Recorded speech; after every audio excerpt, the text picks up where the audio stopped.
बाबू आम जो बैठक थिला 31 तारीख दिन 31 डिसेम्बर से डिसाइड है आम निर्णय जे प्रति गाँव में गोटे बैठक हम आम कमिटी हम एवं सी कमिटी समस्ते से 2 जन कि 3 जन एम सेंट्रल कमिटी को नॉमिनेट होगी ये रहे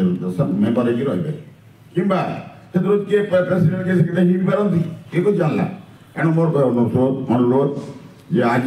से कामटा निभेदेवा आग ये गाँव में आम जो जी ब्राह्मण समाज घर आसन समस्ते आस ब्राह्मण देवता मैंने समस्ते आम झिलपाणी गोटे कमिटी अनुष्ठान गठन करपर जाकि आम अन्न कम करवा तेरे मो आजिकार ये सभा को परिचालन करने आमर वयोज्येष्ठ श्री शशिभूषण दास को अनुरोध करी जे आजिकार सभार सभापतित्व करेंगे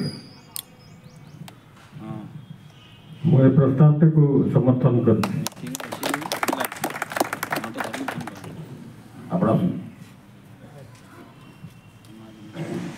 द्वितीयतः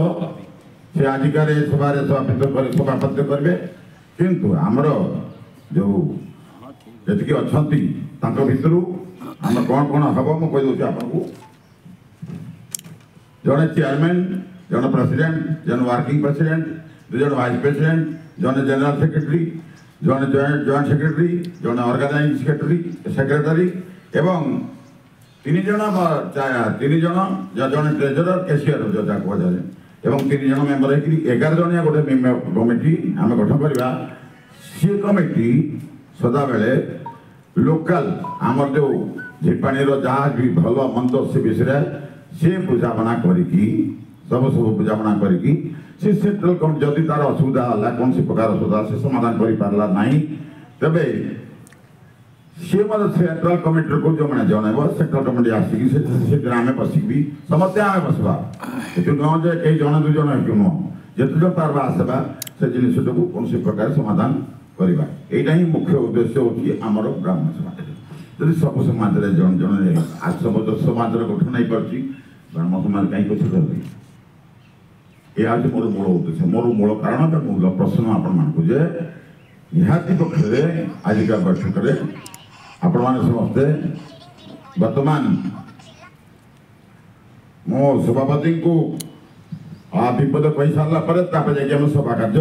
आरंभ करवा अनुरोध करी श्री शशिभूषण दास को